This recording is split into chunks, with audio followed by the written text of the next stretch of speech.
Just a quick update, I've decided to post all future Jujutsu Kaisen videos like chapter reviews on the second channel now, Mysterious Chad, so make sure you're subscribed. A character that has been given an endless amount of hype since the start of the Purgatory tournament in Kengan Omega, Lolong the King and last remaining fighter for his team. Today I'm going over everything we received and heard about him up to chapter 121 and some extra juicy theories. Subscribe, like, follow the Twitter, let's begin. Lolong is kinda a rarity in Kengan, considering the hype he's received in the story itself. The only other character that had the story itself hype a fighter up to this degree was probably Kano Gito in Ashura as the notorious Fango Metsudo, but I'd still argue Lolong has received more at this point. Many characters who are per se hyped mainly gain that from the fandom, like with Alan Wu, who hadn't received much in-story direct hype statements, but as the likely opponent for Kurei Ryan, he got insane amount of hype prior to his fight, with this solely coming from the fandom's wants in that fight and Alan Wu as a character. But Kengan Omega seems to hype Lolong more and more every chance they get. But before getting into those specific aspects, let's talk about a theory connecting Lolong to Fist Seeker that a few have been asking me to talk about. And if you don't know, Fist Seeker is the prequel manga to Kengan Ashura, same universe, etc.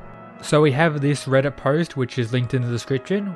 This talks about a secret martial arts organization called the Shadow League with a goal of regulating power in the Japanese martial arts world. This is introduced in Act 2 of Fist of the Seeker, with the strongest members being known as overseers, who are per se top tiers, and potentially on the level of Kazuya, the guy with like Julia strength and Kuroki skill with regeneration abilities, who pretty much suns Joji in Fist of the Seeker and pretty much the strongest character in the Kenganverse according to a lot of people. This is apparently them, with this guy sitting down giving off some Lolong vibes with of course his almighty man spread. So the theory is pretty much that Lolong is one of these all-powerful overseers who regulates power balances, which makes a lot of sense thinking about the Kengan vs Purgatory tournament so far, as it's very clear Team Kengan is much stronger as a whole compared to Purgatory, and to maybe balance things out, Lolong will be insanely powerful, which I'll get into soon.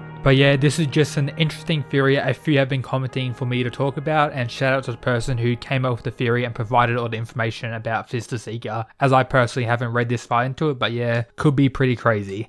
Now onto Lolong's hype and everything we've gotten from him in the story. His first interaction showing no interest in the fight between Gaolang and Carlos, and of course the first showing of his man spread as the only one worthy to sit down the whole time. Even while not caring, he's the only one who knows about Gaolang's fist, pointing out the reason why Gaolang was able to injure Carlos so much with a single blow, and of course Drota and Naden having no idea, just having Lolong flex on those two. A panel showing Kuroki and Lolong side by side, which is quite cool. Lolong sunning some random monkey, does anyone know who this guy is? One eye open for the almighty Mountain Toa, and is the only person to point out Toa's flaw before anyone else does, pretty much anticipating what Julius was going to do against Toa in their fight. And while speaking about Toa, we still don't know whether he participated in the Gladiator playoffs, the Purgatory's equivalent of the Annihilation Tournament, which happened 1 year prior to the current events. If he was part of that and was defeated by Lolong, Drota or someone else, that could be very impressive, but we still don't know, so hopefully we learn about that sometime in the future. He shows some respect for the likes of Misasa, but pretty much still implies he'll win if he was to fight Misasa, just it won't be a low diff, which is something you would hope for. He demonstrates his supreme fighting knowledge, at least regarding Yumi's attack, and again spitting some facts. After Kurei Ryan tried having some fun by punching Drota, which of course was blocked by Lu Tien, Kurei Ryan said this: "They're strong. That guy didn't even flinch when I made a move on him, and that guy blocked my punch without any effort." And that guy referring to Lolong, implying again that these two are very powerful, but then whatever this crazy monster creature Lolong is, who wasn't even part of that scene but still grabbed the attention of Kurei Ryan. And to be fair, Ryan is someone who solely focuses on fighting and of course being an assassin, so he'll definitely be a character that is aware of a threat or knows the people who can be regarded as strong, and of course Lolong got all the hype during the scene. He shows some respect for Kano with a cheeky smile as well, being excited by Kano's power. Lolong does seem dead set on the tournament continuing. There could be an underlying reason for this, but he does have a few instances where, regardless of, characters dying, he's still solely focused on the tournament. And even in the most recent chapter where the Tiger Nico had, shown himself and pretty much freaked everyone out, Lolong was pretty much sleeping the whole time.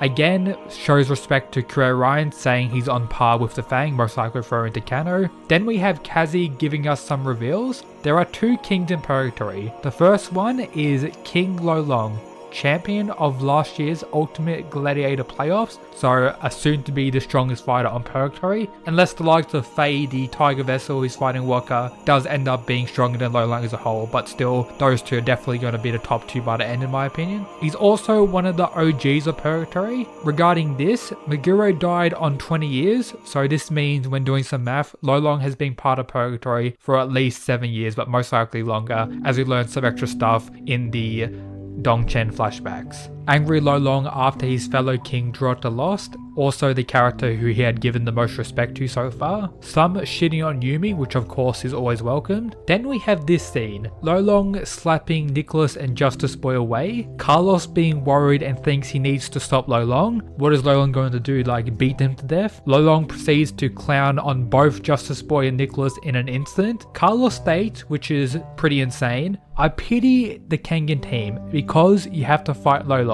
and he states this after seeing all the other fights as well, which is even more insane. Then Oma said this in response to Kazi saying he's stronger than a herd. Strong doesn't even begin to cut it. He's a monster in a human form. His agility on a whole other level. There's no doubt he's the captain of Purgatory's team. So monster Lolong it is. Good luck to Oma in fighting against him in the final round. And Kazi also thinks Lolong is an all-rounder that leans towards soft techniques, but of course he was completely wrong about Faye, so we have no idea what's going to happen regarding that. But yeah, that's pretty much everything relevant we've gotten from Lolong so far in Kengan Omega. Now we just need to see his fight against Oma, which is definitely going to be insane, and I'm still not sure who's going to win between the 2. With the amount of hype Lolong's gotten, as you saw in this video, it's going to be hard to say Lolong won't win.